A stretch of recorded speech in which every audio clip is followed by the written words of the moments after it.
Are any of those tiny stocking stuffer retro gaming consoles worth your money?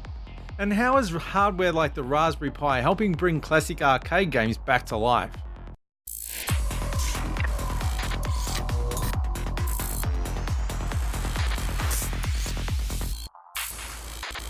Vertical Hold is proudly sponsored by Casa Systems, taking Australian technology to the global market. Welcome to Vertical Hold, Behind the Tech News, where we talk to Australia's leading technology journalists to get the stories behind the news of the week. I'm Alex Kidman, and I'm joined as always by Adam Turner, a man who still hasn't beaten the Ms. Pac-Man high score I laid down on his arcade cabinet over the PAX weekend in Melbourne. Adam, are you still pumping 20-cent pieces into that game? Yeah, look, mate, I think I know when I'm beat, but I'm still the king of 1942, and I've been brushing up on my Wonder Boy skills, so you might have a fight on your hands there. Ooh, Wonder Boy. Original or Monster World or Dragon's Trap? Which Wonder Boy are we talking here? Because it's on. It's on. Original. A game that does require a lot of skill. And speaking of retro gaming skills, we're joined once again by Oz Retro Gaming editor Alex Boz. It's always great to have another Alex on the show. And Alex Boz is, of course, also one of the organisers of the classic gaming section at PAX. Alex, welcome back to the show. Thank you very much, Mr. Kidman. It's great to be back. So this week, we're doing things just a little bit differently. Rather than getting into the tech news of the week, we thought we'd catch up on what's happening with retro gaming. So the tech news of the week, if the week is 1984, if you will. Adam has been sinking plenty of time and effort into upgrading his Retropie arcade cabinet and coffee table, and I know Mr. Boz certainly knows his way around the retro gaming scene. But before we get into those kind of slightly legally grey areas, there's a whole bunch of mini consoles and plug-in TV game devices hitting the stores right now, just in time for Christmas. But the quality can be pretty hit and miss. I've been having a bit of a play with some of the ones that Kmart's been selling, but there's also some other bigger, higher concept devices out there, the new Sega Mega Drive Mini and that really fancy Capcom Arcade stick. Mr. Boz, what's your take on these mini devices or these plug-and-play devices? I reckon stick with the Nintendo and Sega Mini Classics, or Classic Mini, sorry. So, yeah, the next Classic Mini and the SNES are a brilliant little machines. I was bothered with the amount that was available for purchase at the time of release, but I'm glad that Nintendo came around and made sure that everyone could actually purchase the NES Classic Mini and the SNES Classic Mini as well. And Sega themselves have pulled away from at games and released their in-house Sega Mega Drive Mini, which is an absolute winner. M2 have done a stellar job with the conversions of the 42 games on that. Yeah, I'm impressed with what they've done. I'm very happy they got away from at games. Although I'll be honest, I still haven't actually played on the Mega Drive Mini, but that's basically I'm kind of saving myself for the Japanese model because I really want that 6-button pad. Hardcore. Yep. Yeah. Look, playing Street Fighter with a 3-button pressing the start select buttons is ridiculous. So I don't play it at all, to be honest. So yeah, if I was to rate it just on that one game, I'd say forget it. Just stick with the SNES Classic Mini and play Street Fighter. And I mentioned kind of in that intro, there are also the cheaper options, and I've been spending the last week playing through them, and I know you've got at least one of them. Kmart has this run of $30 little TV game sticks, really beautiful artwork, and quite a nice little swathe of gaming history on offer there, isn't there? Yeah, there is. I'm actually impressed with Frogger, to be honest. I know they've got the wrestling one, the Double Dragon, of course, Space Invaders. But yeah, after checking out your reviews, I was reluctant to actually plug my Double Dragon in and break the illusion because the box and the artwork looks fantastic. I love seeing Jimmy and Billy on that box. So yeah, I don't know. Should I bust it out or just leave it in the box? Well, I think so. It very much varies, and if people are keen, obviously they can go and track down my reviews of them. But it very much varies from game to game because none of them are really the arcade originals, which the artwork might suggest to people they are. The vast majority of them are the NES versions, largely, or NES-esque versions, really. So for Double Dragon, for example, the NES version of that is not, in my opinion, the best of the 8-bit versions. I'd go the Master System over the NES version. They did this weird experience thing with the NES version that's on that stick, but also, of course, they have to slice it down because it's one controller, not two. And Double Dragon classically was that thing you played with your mate next to you. Frogger, I think, is the pick of them, although it's a bit of a pity. There's a really, really nice, great looking Street Fighter stick in that set as well, which should be great, but it's just that bit too cheaply built to be superb. Then again, it's $30. It's being built cheap, and I think anyone expecting the arcade ROM and the licenses and a top grade stick to go into a $30 package is probably wishing for a little bit too much. I was going to ask about the sticks actually, because for me that would kind of make it or break it. Because having used some cheaper sticks and then with the own gear, the gear that I've built myself, and then upgraded, I can really appreciate the difference, especially with something like Street Fighter. Does it really ruin that experience? Look, I'm not going to say that it ruins it in the sense that the game that you end up playing is still Street Fighter. Street Fighter is still quite good fun to play, but it's not like playing the arcade version. It's not even particularly like playing the SNES version. So if you can find the SNES Classic Mini that Alex Boz was talking about just a couple of minutes ago, they're a little harder to find in stores, I think. I think they're still making, or they made a lot more of the NES Minis later on. But if you can still find that, that's got the SNES version on it. That'll play a better version, but you will struggle to do any of the special moves. It's not a bad little trainer in a way for if you want to work out, right, which moves have priority in those regular attacks, but spinning pile drivers, forget it.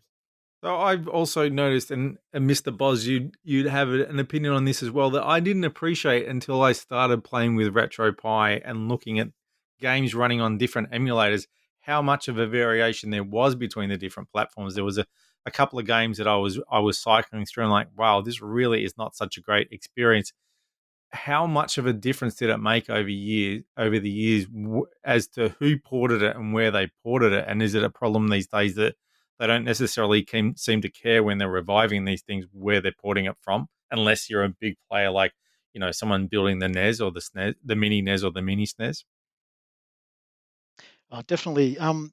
Yeah, I prefer to actually get clean backup or ROMs of certain games, but it depends on the build of the emulator. You can get a lot of lag and latency, so it's a bit of a hit or miss, and yeah, trial and error, to be honest. So RetroPie's been pretty okay, but some games on certain emulators do tend to slow down. So you just have to cycle through the ROMs and hope that the game that you really, really want to play is lag free or as close as lag free as possible.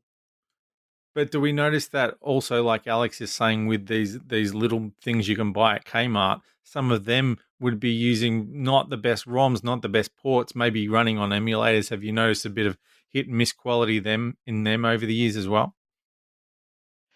With the 8-bit ones, not so much. I was playing Bad Dudes versus Dragon Ninja on the new My Arcade micro player, and that was the NES version, and it was reskinned from the NES. So it actually does have scrolling sideways, which sort of jerks, which plays exactly the way the NES did as well. So unless you've got them side by side, you wouldn't be able to tell. But certain games, yeah, they don't actually play that well. But there are some that are absolute stellar, like Rolling Thunder is probably a good one. But Bad News versus Dragon Ninja, it hasn't aged well, and it's pretty much yeah, it's a miss. So it depends on the game. Yeah. I think with the 8-bit systems, the cost of hardware to emulate those, in fact, the cost of hardware that can emulate those and have plenty of processing cycles left over is really ridiculously cheap now. You get up into more esoteric arcade hardware and it gets a lot harder, although that hasn't stopped Capcom from trying at the very other end of this spectrum. And if Santa is listening, I'd love to see one of these appear under my Christmas tree on December 25th, but I'm not hopeful that they've got that weird and wonderful Capcom Arcade stick device. Alex, I'm sure you're aware of this device, and I'll be very jealous if you're about to say that you've got one sitting in front of you right now, as I was weird going and to say ugly as you'll it need a. is. I was going to say you're going to need a pretty big Christmas tree. That thing's a monster. It is huge. It's got the So two what is control it? decks. For those of us who haven't seen it? Talk me through it. What are we talking about? It's all the CPS or the Capcom arcade-based games, all built into a massive control deck with 2 control sticks for 2 players and 6 buttons each. Yeah, so you can play all the Capcom games, specifically Street Fighter games. So, uh, having not played it yet, it will be interesting to find out, yeah, what the press actually think of it. But it is a beast to actually store, and that's probably its downfall for me, to be honest, because I'm trying to cut down on the things I have. It's just way too massive. So the size of it's like you've ripped the entire board off the top of an arcade cabinet by the sounds of it. Spot on. Yeah. Yeah. Yeah. Also, it's worth bearing in mind. It's also the Capcom logo. Like the whole board is the Capcom logo. So if you've as many of us did in our youth, spent a lot of time firing up Street Fighter 2 on the SNES, for example, you saw that Capcom logo Yeah. come up at the start. It's that with joysticks coming out of it. It's the most bizarre design. I have this feeling that 20 years from now, they're probably going to be hyper collectible because this is not cheap. This is a $400 stick, which is going to be a big problem to start with. $400 will go a long way if you're building your own thing from scratch, and buying your own joysticks and getting your own monitor and making your own emulators and Raspberry Pis and stuff. You can still do a hell of a lot with $400. Maybe if you can pick up an arcade one up cheap and upgrade one of them. So it needs to be pretty damn good for $400. Well, okay, so there are a couple of things there. It is, and they've said they're using top quality sticks, top quality buttons, like all of that. Want to be is absolutely best of breed stuff. The other thing being, of course, is it's 100% legit, and we do have to tread carefully here because Australian copyright law is actually quite specific on this, and there's a lot of misinformation out there. Even if you actually own an original cartridge or disc or whatever of a given game, you have zero rights to the ROMs or to a backup copy of it. And for games especially, it's quite specific in terms of the way copyright law works. Now, we can argue about whether or not the law is an ass, and certainly I think it'd be a bit of a head in the sand moment to say people don't do this kind of thing. But one of the advantages that the Capcom thing has is it's 100% legit. Yeah. Whereas doing it with a Retropie, for example, is 100% not. Or no, about 99.9%. There are weird little pockets of the industry where certain things are genuinely actually public domain. If I remember correctly, Alex, I think the Vectrex library is one of those. It sure is. Absolutely. The entire library was, public domain. Well, it is, sorry, public domain. So you could emulate that and nobody is going to chase you on that. But emulating Street Fighter, for example, in theory, and I do say in theory, Capcom could come chasing after you, even if you do actually happen to own a Street Fighter machine. The big games studios have cracked down on this a bit in the last couple of years. I think it's Nintendo, maybe. A lot of those ROM sites got wiped out because what's happening is these big gaming studios who've not worried too much about this have suddenly realized, hang on, there's money in this retro gaming thing.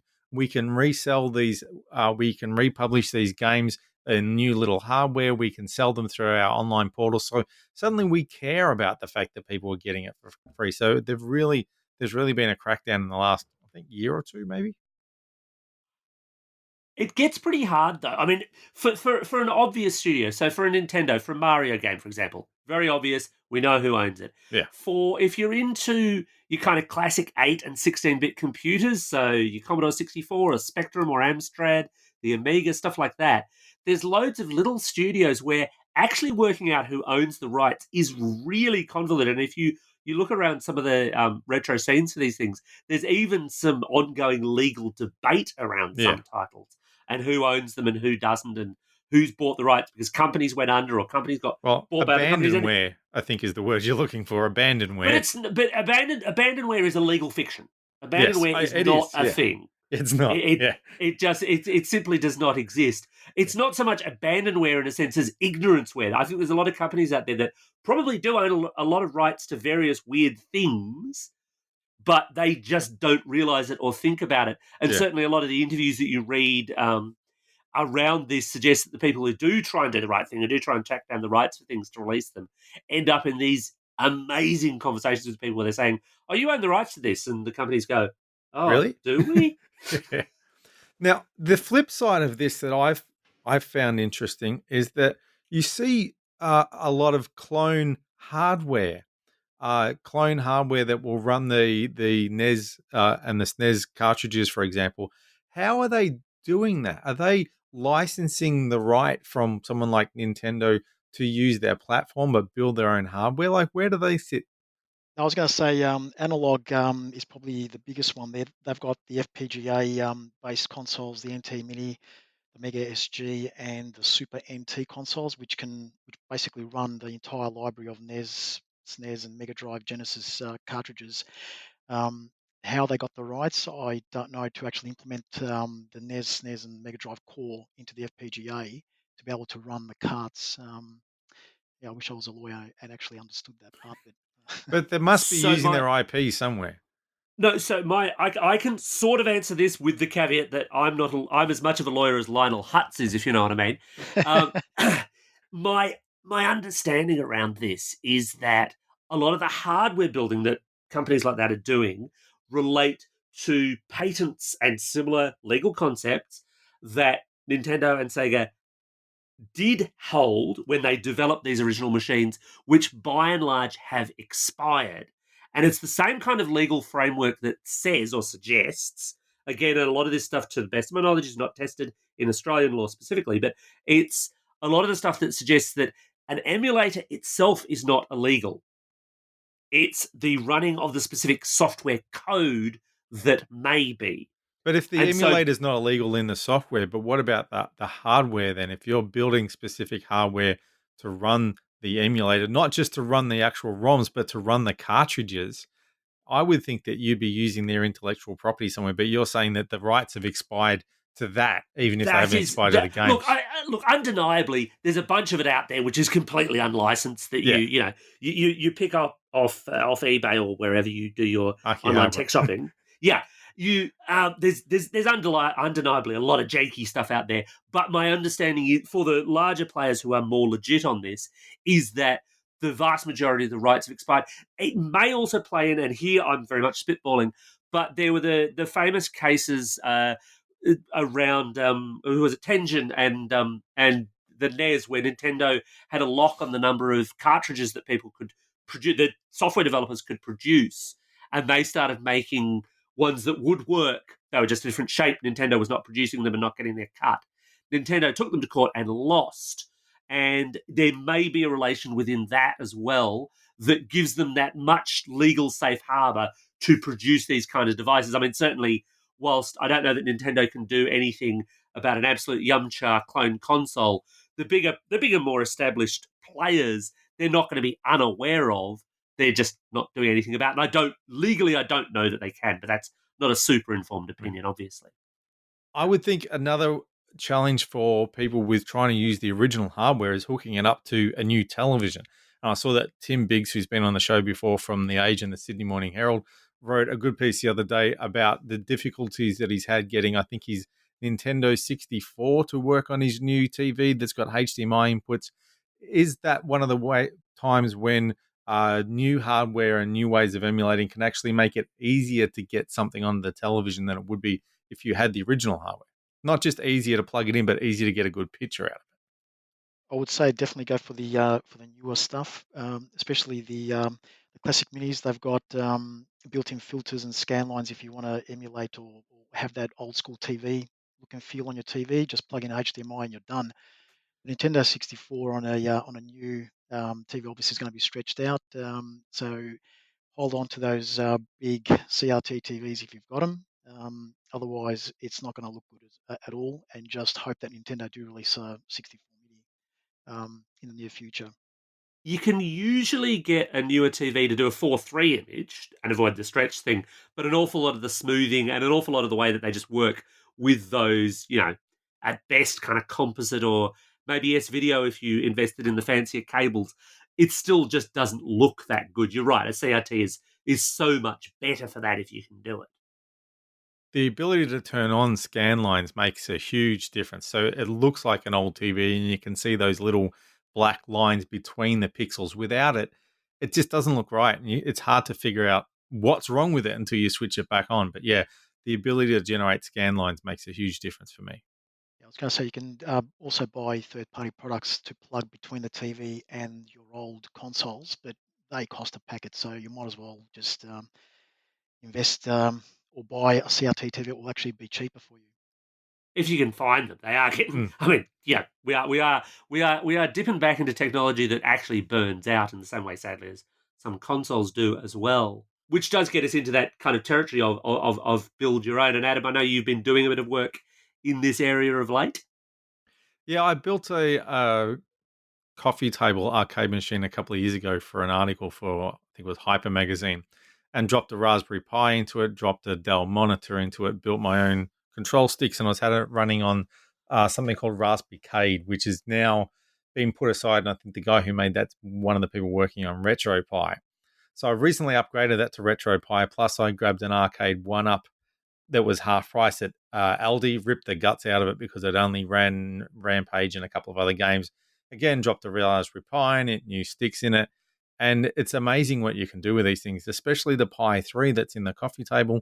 I've been running a DOS emulator on it. I've been running Quake on my coffee table. And then, as you do, plugging it into the television.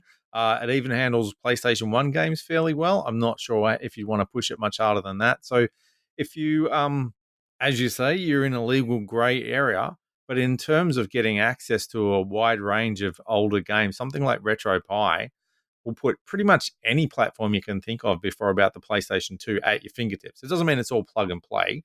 Some of it's harder to figure out than others, but it is an interesting challenge, especially if you want to actually build all the stuff to go around it. I guess my take on that, it's totally doable. Legally very iffy, but totally doable. Yeah. I and maybe there's some nostalgia here, and in some ways I think it's to do with the way the inputs work. I have a genuine preference when I can to using original hardware. Am I alone in this, Mr. Boz? Are you with me on the joy of an actual NES controller or Master System controller, or am I living in the past? Absolutely. Look, I've got three rooms that I've got consoles in. The main room where the big TVs, I've got the classic minis all hooked up there. Everywhere else, it's CRTs and the original hardware. And when I do want to play Super Mario World, I do actually go back to the original SNES and get the cartridge and whack it in and play it on the CRT TV instead of in a lounge room on the SNES Classic Mini. So yeah, there is something about that whole experience of putting in the cartridge, feeling it, snug fit, and whacking it on, putting pushing the on button, and the control. Look, the controllers feel pretty much the same, but having the console in front of me and the glow of the CRT TV, just yeah, you can't replicate that on the newer TV and the classic minis as good as they are. I found also with when you're emulating arcade games, if you're like me and you tend to be a bit of a stickler for detail and you want it to get it just right, you can go down this real rabbit hole of which version of MAME do I run and what settings should it be, and is it running too quickly or too slow, and what's out. And I put so much time into trying to get 1942 to run what I thought was right when you don't actually have a reference point of what was right. And I was actually really pleased that you had 1942 in the classic section at PAX this year, so I could play it and think, yeah, that feels about the same as what I've got set up at home. I think I've got it running about right. It wasn't much harder. It wasn't much easier. It was about right. But it is difficult when you don't have that original reference point, but you want to try and get it as authentic as possible. You have to come to terms with there's there's no such thing as absolutely perfect emulation. There's always something's got to give somewhere. So you've sort of got to put those tendencies to one side at one point and go, right, let's just be happy with what I've got. Totally agree. Yeah, I think it's almost kind of like the retro gaming equivalent of vinyl. I think there's also something to be said for putting a single game into a single system and making that commitment to playing it. Mm. The biggest issue I've always had when people pop in front of huge scale emulators is like, great, there's 1,000 games here, but I've probably never heard of half of them because there are some very very obscure games and systems out there, and nobody's played everything. But equally, you hit that kind of indecision of, oh, if this is a bit hard, oh, I can always play that other thing. I can always play it, and you kind of don't end up playing anything. Whereas The making that commitment, say right, It's clunk, the Netflix dilemma. exactly. Uh, Putting the cartridge in, sitting down, flicking on, sitting back on the sofa, you've made that commitment. And I tend to play a lot more that way. I think that's one of the things I prefer about original hardware.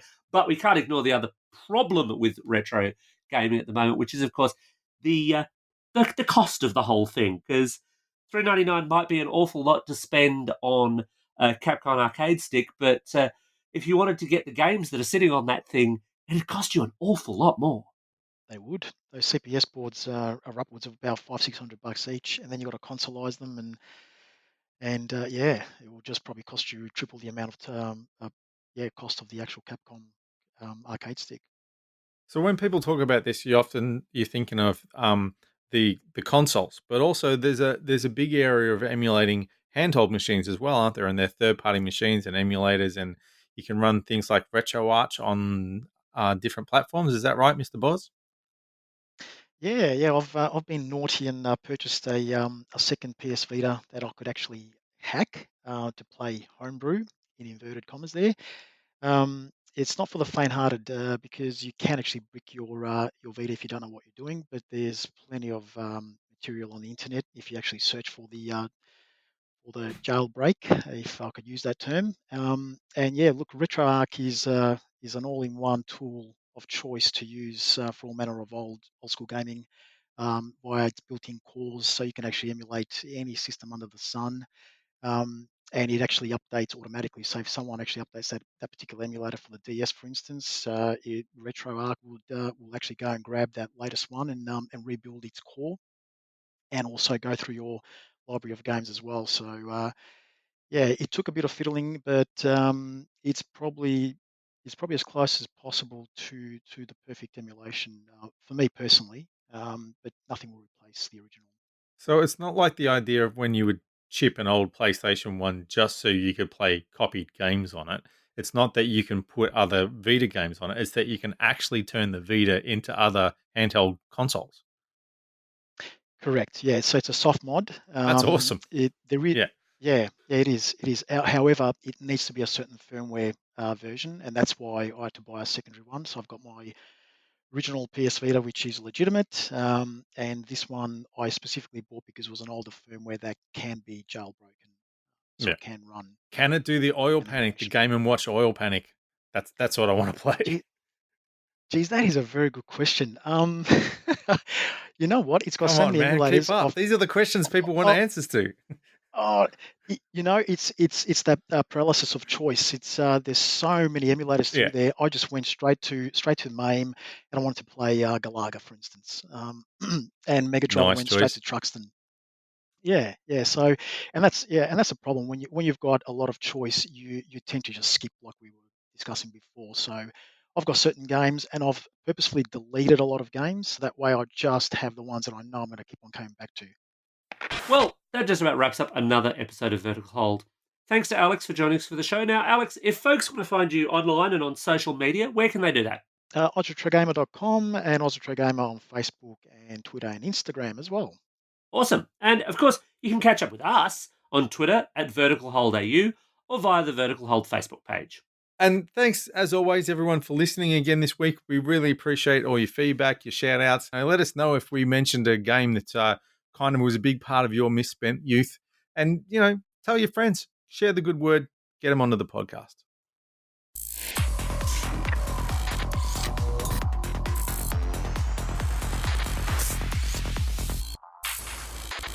Vertical Hold is proudly sponsored by Casa Systems, taking Australian technology to the global market. I can't do it. The man cannot improv. I'm a bad improver.